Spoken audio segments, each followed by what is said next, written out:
தமிழ் புரிந்து, டைம் இருந்து, இதை காது கொடுத்து கேட்கும் என் அன்பான நெஞ்சங்களுக்கு வணக்கம். நான் சொல்லப்போகும் ஒவ்வொரு குட்டி கதையுமே, அது என்ன ஒரு ஹாப்பினஸ் இல்லன்னா, கஷ்டமா இருந்தாலும் அதில என்ன நான் லேர்ன் பண்ணனேன். அப்படிங்கிற ஒரு கருத்த மட்டும் தான் நான் சொல்லணும்னு என்னோட ஆசை. ஏன்னா, அது நம்ப எவ்ரி மிஸ்டேக் பண்ணும்போது அதிலேருந்து என்ன லேர்ன் பண்ணணும்னு படிச்சுக்கிட்டே போனா தான், அந்த மாரி உள்ள கதை தான் நம்மளுக்கு சரித்திரத்த படைக்கும். அந்த மாரி கதைய தான் இன்றைக்கு ஏன்னா நேத்து நான் சொன்ன கதை ரிசல்ட் இந்த 12த் ரிசல்ட்ல என்னோட 2 ஃப்ரெண்ட்ஸுமே இறந்துட்டாங்க. அப்ப நான் நெனச்சேன், அது அவங்க 2 பேரும் பண்ணதுமே ஒரு கோழத்தனம். வாழ்க்கையில படிக்க மட்டும் தான் வாழ்க்கை கிடையாது. படிப்பு மட்டும் தான் வாழ்க்கை கிடையாது. சாதிக்கணும். என்ன மார்க் தானே, அது பரவாயில்ல. நான் மத்த விதமா சாதிப்பேன். அப்படின்ற பல பேர் இந்த உலகத்துல அது மாரி இருக்கிறாங்க. ஏன் அவங்கள மத்தியும் சொல்லக்கூடாது? இவங்க இறந்தவங்கள சொல்லியிருக்கணும். அது எனக்கு அது மாரி வேணான்றதுக்காக சொன்னேன். ஆனா அத விட இதுல எவ்ளோ பேரு அந்த மாரி சிச்சுவேஷன்ல இருந்தாலும், அதிலிருந்து அச்சீவ் பண்ணி பெரிய ஆளா ஆயிருக்கிறாங்க. ஏன் அந்த மாரி குழந்தைங்கள மீன்ஸ் அவங்கலாம் இப்ப ஜஸ்ட் 1 ஆர் 2 இயர்ஸ் படிச்சு, அவங்க அந்த ஃபீல்டுல அந்த நேரத்துல விட்டுருப்பாங்க. 12த்துல விட்டுருப்பாங்க. ஆனா அப்புறம் திரும்ப படிச்சு, திரும்ப ஒரு பெரிய ஆளா ஆன கதைய ஏன் சொல்லக்கூடாது? அப்படின்ற காரணத்துக்காக தான், இப்ப இந்த கதைய சொல்லப் போறேன். அந்த கதைய சொல்றதுக்கு முன்னாடி, உங்கள எல்லாரும் ஒரு கொஸ்டின் கேட்கிறேன். அதுபோல எவ்வளோ பேரண்ட்ஸ்க்கு நம்ம குழந்தை வந்து கொஞ்சம் மார்க் கம்மி, அதனால இந்த வருஷம் அவன் ஒழுங்கா படிக்கல, அப்படின்னு எவ்வளோ குழந்தைங்க அப்ப நீங்க அந்த குழந்தைங்களலாம் எப்படி ட்ரீட் பண்ணீங்க? அந்த மாரி இருக்கிற குழந்தைங்கள உங்களோட சொசைட்டிக்காக பயந்தீங்களா? அந்த சொசைட்டினா யாருங்க? பக்கத்து வீடும், எதிர்த்த வீடும் நம்ம ஃப்ரெண்ட்ஸுங்களா? அதுதானங்க சொசைட்டி. அப்புறம் ஏங்க அவங்களுக்கு நம்ம பயப்படணும்?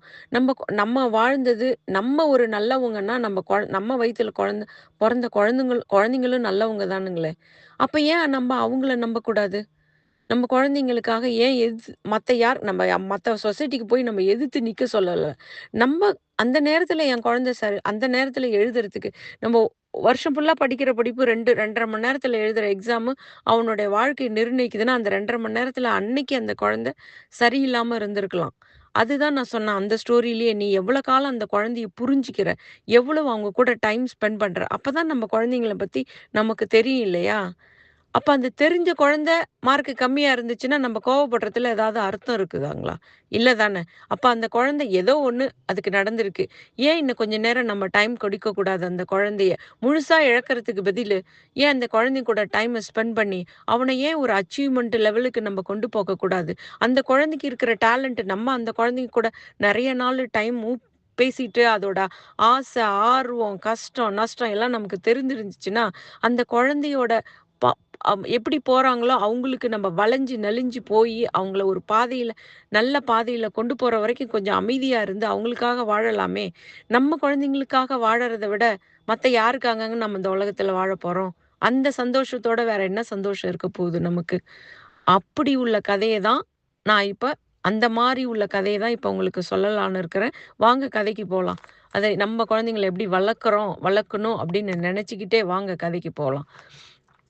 அந்த குழந்தை நல்லா ஒரு 10த் முடிச்சாரு. அவரு நல்லா படிச்சாரு. 10த்ல நல்ல மார்க்கு எல்லாத்தோட மீன்ஸ் அந்த டாப் லெவல்ல அவரும் 10த்ல நல்லா படிச்சு நல்லா வந்தாரு. ஆனா 10த் முடிச்சதும் அவருக்குங்கிற அவங்க ஃபேமிலில ஒரு பெரிய ட்ராஜடி. அ அதனால அதிலிருந்து அவரு வெளியில வரதுக்கு ரொம்ப கஷ்டப்பட்டாரு. ஆனா அந்த 2 வருஷத்திலேயே உடனே 11த் உடனே 12த் இதெல்லாம் வரும்போது அவருக்கு ஃபோக்கஸ் பண்ண முடியல. ஸ்டடியில ஸ்கூலுக்கே போக முடியல. பல நாள் ஸ்கூலுக்கு போகாம வீட்லயே பெட்டுலயே படுத்திருந்தாரு. ஒண்ணுமே அவருக்கு சாப்பிடாம, எதையும் யோசிக்காம, அந்த கஷ்டத்தையே நெனச்சுக்கிட்டே இருந்தாரு. ஆனா, அப்புறம் எப்படி இருந்தாலும் 11த், 12த் படிக்கணும்னா என்ட்ரன்ஸ் எல்லாம் எழுதணும் இல்லைங்களா? அப்ப என்ட்ரன்ஸ் எழுதினாரு. ஆனா, அதுலலாம் நல்ல ஸ்கோர். ஏன்னா, அது வந்து அந்த அளவு சப்ஜெக்ட் வைஸ் இருக்காது. காமன் இதுல நல்லா அந்த அளவு ஐக்யூல இருக்கிற பையன் படிச்சாருன்னா, ரொம்ப கம்மியா படிச்சாரு. அதுல நல்ல மார்க் எடுத்தாரு. டாப் யூனிவர்சிட்டிக்கு உள்ள மார்க் எல்லாம் எடுத்தாரு என்ட்ரன்ஸ்ல. ஆனா, அந்த ஸ்டடீஸ்ல அவருக்கு ஸ்கூலுக்கே போகலைங்கல்ல. அதனால ஆ அவரால அந்த சப்ஜெக்ட்ல அவரால எடுக்க முடியல. அதனால அந்த வருஷம் வந்து அவருக்கு வந்து எந்த யூனிவர்சிட்டியுமே கிடைக்கல. அந்த பையனோட ஃப்ரெண்ட்ஸ் எல்லாருக்குமே நல்ல பெரிய யூனிவர்சிட்டி நல்லா டாப் யூனிவர்சிட்டிலலாம் கிடைச்சிச்சு. ஆனா, அவருக்கு மட்டும் கிடைக்கல. அதனால அவங்க ஃபேமிலி, அவங்க பேரண்ட்ஸு அவங்கள அந்த அவர புரிஞ்சுகிட்ட பேரண்ட்ஸ் இருந்ததால, எதையுமே சொல்லாம, அவருக்காக டைம ஒதுக்கி, அவரு என்ன பண்றாரு? அப்டின்னா கொஞ்ச நேரத்துலருந்து எதுவும் நமக்கு நடந்துச்சுனாலும் ஃபேமிலில, அதுக்கு கொஞ்சம் டைம் குடுத்துச்சுன்னா, காலம் எல்லாத்தையும் மாத்தும் இல்லைங்களா? அந்த மாரி அந்த பையனுக்கு டைம குடுத்து, அடுத்த வருஷம் ஆ வீட்ல இருந்துகிட்டு, திரும்பவும் அந்த எக்ஸாம்லாம் எழுத வைக்கிறதுக்கு அவங்க ஹெல்ப் பண்ணி, அவங்க ஹெல்ப் பண்ணாங்களோ என்னவோ, அவங்க ஒண்ணும் அந்த படிப்புக்கு ஏன்னா, அந் அந்த அளவு இருக்கிற குழந்தைக்கு அந்த பேரண்ட்ஸ் ஒண்ணும் அப்படி ஒண்ணும் சொல்லிக் குடுக்கணும்னு அவசியம் இல்ல. அந்த அவரு படிச்சுப்பாரு.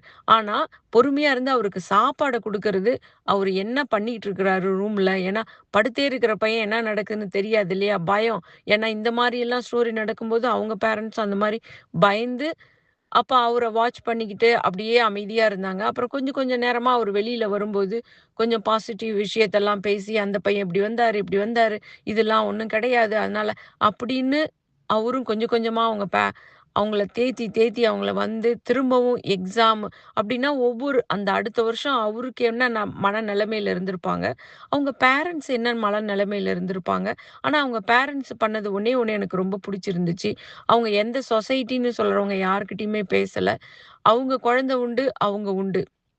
அவங்க வேலை உண்டு. அப்படியே அவங்க வாழ்க்கைய ஓட்டிக்கிட்டு இருந்தாங்க. 1 வருஷம் பொறுமையா இருந்தாங்க. தேவைப்படுற நேரத்தில மட்டும் ஃப்ரெண்ட்ஸ் கிட்ட பேசிக்கிட்டு, ரொம்ப பேசாம யார்கிட்டயும் அவங்க அவங்க குழந்தை தான் அவங்க உலகம் அப்படின்னு வாழ்ந்து, அப்புறம் அடுத்த வருஷம் ஏன்னா காலம் ஒவ்வொரு நாளும் கடக்கும் இல்லைங்களா? அடுத்த வருஷம் அவருக்கு நல்லா திரும்பவும் அதே மாரி யுனிவர்சிட்டி என்ட்ரன்ஸ் எழுதினாரு. எல்லாம் டாப் யுனிவர்சிட்டி கிடைச்சிச்சு. ஆனா, அவருக்கு அந்த சப்ஜெக்ட்ல இருந்தனாலும், அந்த பெரிய ரொம்ப டாப்ல கிடைக்காம, ஆனா அதுவும் ஒரு ஒன் ஆஃப் த டாப் யுனிவர்சிட்டில அவரு மெடிசின் ஜாயின் பண்ணி, இப்ப ஃபர்ஸ்ட் இயரும் முடிக்க போறாரு. அந்த மாரி ஒரு குழந்தை. இனி ஒரு குழந்தைய நான் சொல்லணும். அவருக்கு வந்து நல்லா படிச்சு நல்ல மார்க்கு. ஆனா, அவருக்கு வந்து அவருக்கு வேண்டிய யுனிவர்சிட்டி, டாப் யுனிவர்சிட்டி அவருக்கு கிடைக்காததால, அவர் ஐஐடி கிடைக்காததால, அவரு அடுத்த வருஷம் அவரும் கேப் இயர் எடுத்து, திரும்ப படிச்சு, அப்ப அந்த சொசைட்டி அந்த பையனும், அவங்க அம்மாவும், அவங்க அப்பாவும் யாரும் சொசைட்டிக்கு பயப்படவே இல்ல. இது அடுத்த பையனோட ஸ்டோரின்றதால. பயப்படாம திருப்பி அவரும் அதே மாரியே ஹார்ட் ஒர்க் பண்ணி, திருப்பி அந்த பையன் என்ன பண்ணாருன்னா, one of the top university IIT means அதுல அவரு இந்த வருஷம் ஜாயின் பண்ணி, அவரும் ஃபர்ஸ்ட் இயர முடிக்க போறாரு. அப்ப பார்த்துக்கங்க, இதுல எல்லாரும் அவங்களுக்கு அந்த குழந்தைக்கு அந்த நேரத்துல துணை இருந்தது யாரு? அவங்க பேரண்ட்ஸ்.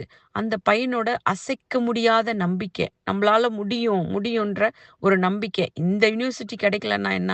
அந்த இந்த பையனுக்கு வந்து அதே ஐஐடில கொஞ்சம் லோவர் ஐஐடி கிடைச்சுச்சாம். இல்ல நான் டாப்புக்கு தான் போவேன். அப்படின்னு சொல்லி திருப்பி 1 இயர் கேப் இயர் எடுத்து படிச்சு வந்த அந்த பையனும், இந்த பையன் ட்ராஜடிலருந்து திருப்பி வந்து நல்ல ஒன் ஆஃப் த டாப் யுனிவர்சிட்டில இவரு மெடிசின் பண்றாரு. இந்த 2 பையன்களையும் நெனச்சுக்கங்க. அப்ப கீழ போனாலும் திருப்பி அதுக்கு என்ன காரணம்னா, ஒன்ஸ் ஃபேமிலி 2வது வந்து அந்த பையன்களோட அசைக்க முடியாத நம்பிக்கை. உலகம் வந்து மார்க்க மட்டும் தான்னு நம்பி இல்ல. வாழறதுக்கு பல வழிகள் இருக்கிறது. நம்ப மனச சமாதானப்படுத்தி வாழ்ந்தோம்னா, அந்த உலகத்தையே நம்ம சாதிக்கலாம். அப்படின்றத அந்த 2 குழந்தைங்களுக்கும் எனக்கு புரிய வச்சாங்க. இது ஏன் சொன்னேன்னா, அந்த 2 ஃப்ரெண்ட்ஸ பத்தி எனக்கு ஏதோ சொன்னது நம்ப நெகட்டிவ் சைட தான் சொல்லிட்டோமோ!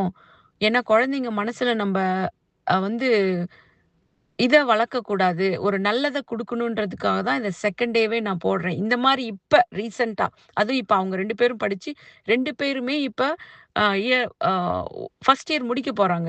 யூனி முடிக்க போறாங்க. அது வந்து உங்களுக்கு ஒரு மோட்டிவா இருக்கணுன்றதுக்காக தான் இந்த ஸ்டோரிய நான் போடுறேன். அதனால வாழலாம். நம்பளாலயும் வாழ முடியுன்றதுக்காக காரணத்துக்காக அதனால அசைக்க முடியாத உங்ககிட்ட நம்பிக்கை இருந்துச்சுன்னா, வாழ்க்கை நம்ப கையிலங்க. வாழலாம். குழந்தைங்களே இத நல்லா கவனிச்சு, உங்களால முடியுன்றத மட்டும் நெனச்சுக்குங்க. நீங்க சாதிப்பீங்க. அப்படி என்று சொல்லி இந்த கதைய முடிக்கிறேன். மீண்டும் இதுபோல ஒரு நல்ல ஸ்டோரியோடு சந்திப்பேன் என்று நன்றி கூறி விடைபெறுவது மடத்தார் வீட்டின் இதயம் தொட்ட கதைகள். நன்றி, வணக்கம்.